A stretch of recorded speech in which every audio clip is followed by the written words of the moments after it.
We all knew the Lakers experiment with LeBron and Luka was going to be a movie, but nobody said it might turn into a straight-up mess. According to reports, after the Lakers faced the Orlando Magic on February 24th, the tension didn't just stay on the court, it followed them right into the locker room.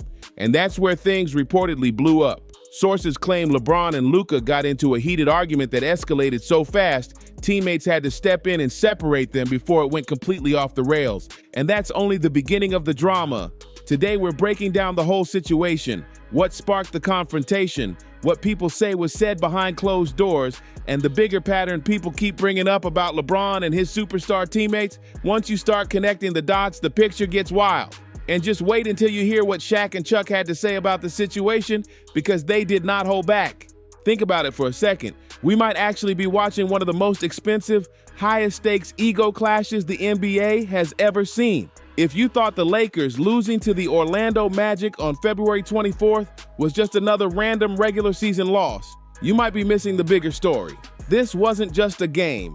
It felt like a 48-minute preview of what happens when two huge stars both want to be the main character on the same team. From the opening tip, the energy felt strange, but everything really exploded in the final 6.7 seconds of the game. The Lakers were down 110 to 109. The crowd was roaring. The pressure was massive.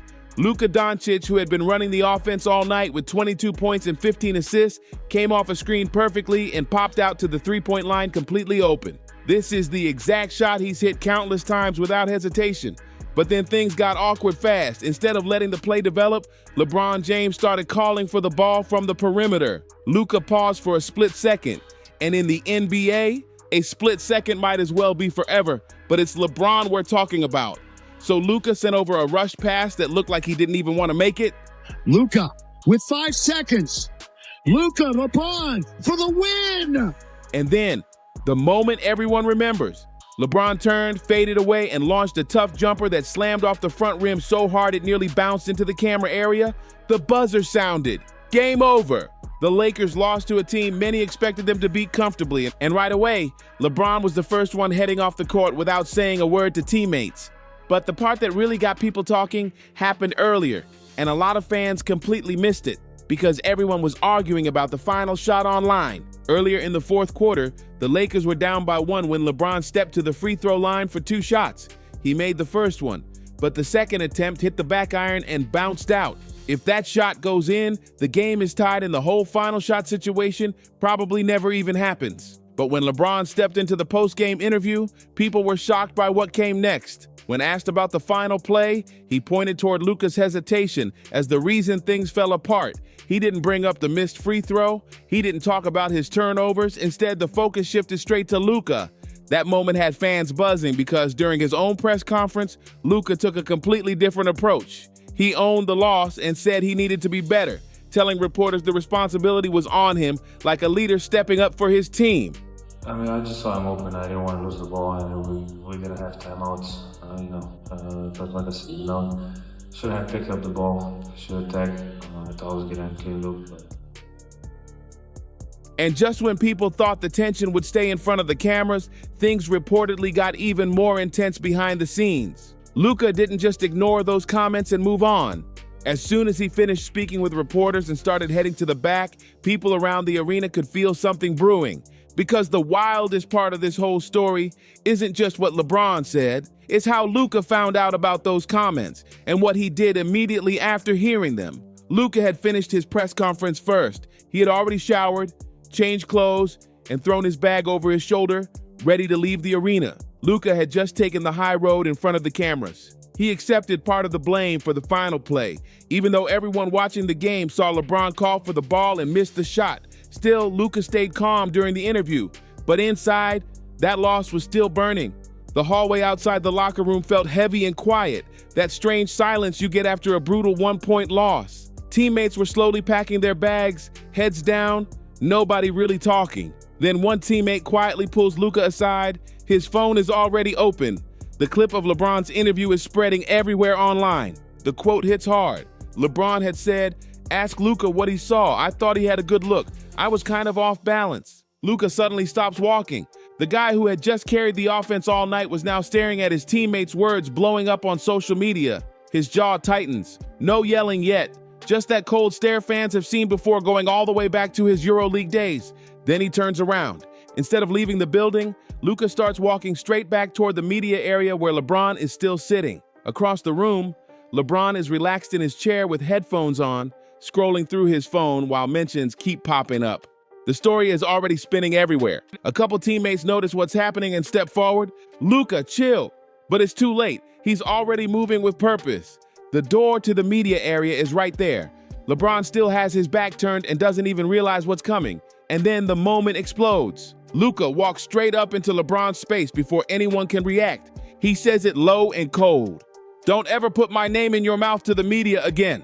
The room instantly freezes. Luka looked completely done with the drama and the finger pointing, but LeBron didn't back down either. He jumps up so fast his headphones fly off and slam onto the floor. For a split second, it looked less like a post-game discussion and more like a heavyweight fight about to start. Suddenly there's shoving, jerseys getting grabbed, chairs sliding across the floor. The shouting echoes through the hallway so loud that security outside rushes in. It takes Austin Reeves and Marcus Smart stepping right in between them to keep things from getting completely out of control. Teammates are grabbing arms, trying to separate both sides before things go too far. But here's the part that shocked everyone watching. Even with half the roster trying to hold them apart, LeBron is still yelling back. He's shouting that Luka needs to grow up and learn how to close games. And if you're wondering why a 41-year-old legend would be going this hard at the future star of the franchise, some people say the tension didn't start that night. Earlier in the season, Luka had a moment that people around the league still talk about. During the game, he embarrassed Bronny on a play and completely shut down the idea of Bronny sharing the court with LeBron in that matchup.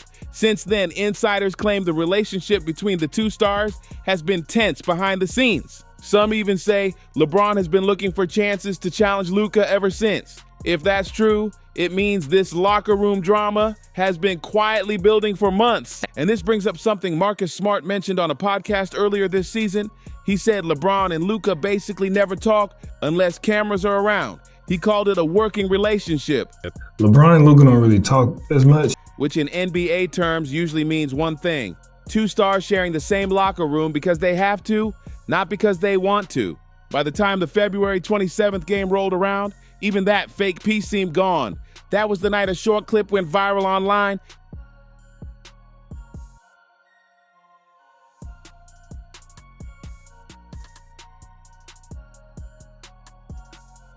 Both stars walked into the arena at the same time, but nearly 20 feet apart, no eye contact, no handshake, no head nod, nothing. That moment had fans talking because when your two biggest superstars won't even acknowledge each other in a public hallway, that season starts looking shaky. It feels like a ticking time bomb. And the wildest part is the numbers are starting to point fingers at who might actually be hurting the team the most. The irony of LeBron blaming Luka becomes pretty wild once you look at the advanced stats from the 2026 season. People always talk about the famous LeBron effect, but some analysts are now joking about something different, the LeBron tax. Because the numbers show that when Luka and Austin Reeves share the floor without LeBron, the Lakers have a plus 11.9 net rating. That's elite level basketball. The ball moves faster, the spacing opens up, and Reeves actually gets real touches with the ball instead of standing in the corner watching the offense slow down. When Luka, LeBron, and Austin Reeves play together, they're just not a good team. But the moment you add LeBron into that lineup, the numbers fall off a cliff. That strong plus 11.9 rating suddenly crashes all the way down to a minus 2.5. When Austin Reeves and Luka Doncic play together, when it's just the two of them out there, the Lakers are an excellent team. When all three of them play out there, they're not. So that's a massive swing. And critics say the problem is pretty clear when you watch the floor spacing. LeBron is often parked in the paint, operating in the same areas Luka likes to control. That overlap clogs the offense and slows everything down. Meanwhile, Austin Reeves, who thrives with the ball in his hands, ends up stuck in the corner like a spot-up shooter while LeBron runs the show. At this point, even some Lakers legends have started losing patience. Byron Scott, a man with 3 championship rings and one of the key faces of the legendary Showtime era, recently went off with some strong comments. He basically told LeBron it might be time to pack up and move on. I think this should be his last year here. Not in the NBA, just here. No, just here. Okay. You know, I really. You don't got to go home, but you got to go. Yeah. Just think about that for a second. A franchise icon telling the supposed leader of the team that it may be time to leave the building. That kind of statement shocked a lot of fans. But some people believe Byron Scott is simply saying what many around the league have been whispering for a while. Certain former Lakers feel the franchise has been stuck in a strange place, trying to balance building for the future while still revolving everything around a 41-year-old superstar. And it's not only Lakers legends raising their eyebrows. Charles Barkley has been sounding the alarm on TV for years now. On multiple broadcasts, he suggested that the Lakers may eventually need to move on from the LeBron era if they truly want to rebuild the team's momentum. There's one thing I'm sure of. This is last year with the Lakers. He's not going to play with the Lakers next year. The consequences of all this tension could be huge. You've got Luka, a superstar entering the peak years of his career. This is the stage when players usually take over the league and dominate. But instead, critics say he's operating inside a system that still bends toward keeping LeBron at the center of everything. Every time Luka starts heating up and taking control of the offense, the flow sometimes shifts back toward LeBron running the next possession. The result is an offense that can feel slow and awkward, with both stars trying to control the rhythm. And here's the wildest part. It's not just fans or media personalities talking about this anymore. Even some Hall of Fame players have started raising serious questions.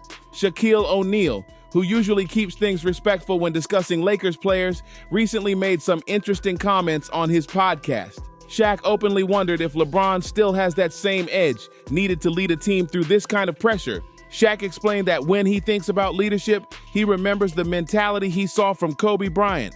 In his view, a true leader wants the last shot and accepts the full pressure if it doesn't go in. Shaq basically said you can't claim the crown when things are going well, then shift responsibility when the pressure builds. His point was simple but powerful. Leadership means owning both the glory and the blame.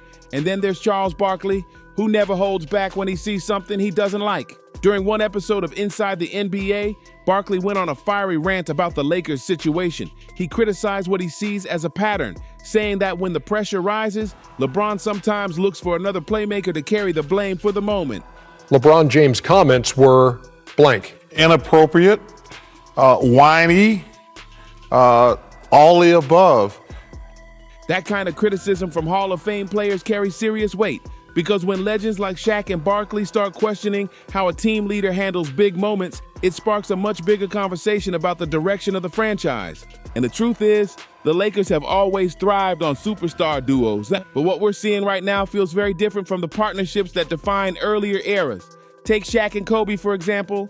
Those two might have been the most dominant duo the league has ever seen, but their relationship was far from friendly. Kobe believed Shaq didn't always take conditioning seriously, while Shaq thought Kobe sometimes forced too many shots. The tension between them was legendary. There were shouting matches, heated practices, even moments where teammates had to step between them. But the big difference, when the lights came on at Staples Center, all that tension turned into results. Despite the clashes and the drama behind closed doors, Shaq and Kobe stepped onto the court and delivered 3 straight championships together. That kind of winning covered up a lot of conflict. Shaq and Kobe let their game speak louder than anything else. They didn't rush to the media after every tough regular season loss, dropping passive-aggressive comments about what their teammates saw on the final play. Sure, they had serious tension, but they respected the game enough to keep the locker room drama inside the locker room. That's where critics say this current situation feels completely different. Instead of letting the results on the court tell the story, the narrative now often unfolds through post-game interviews, social media clips, and press conference sound bites. While the headlines spin, the team chemistry behind the scenes can start looking shaky. Even if you rewind all the way back to the Magic Johnson era, things were messy at times, but the context was totally different. In 1981, Magic famously clashed with head coach Paul Westhead over the team's style of play.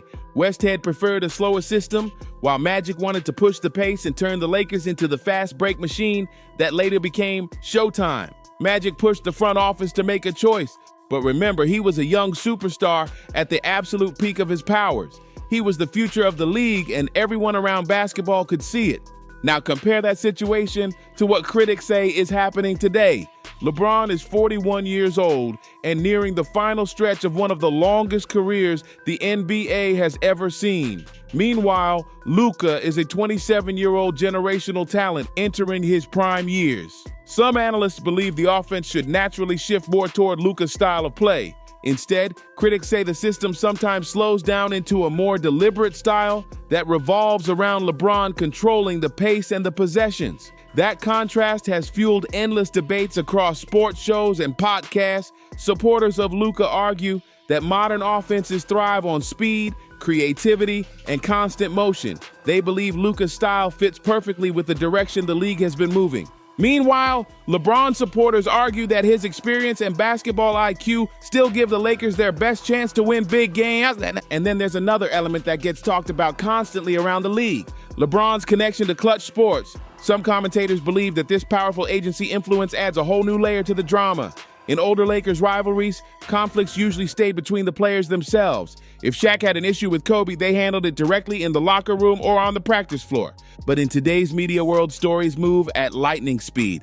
One controversial quote can explode across social media before the team even leaves the arena. By the time fans wake up the next morning, the narrative around a game can already feel completely different. Critics claim that this media storm often ends with LeBron's co-stars taking the bulk of the blame in public discussions.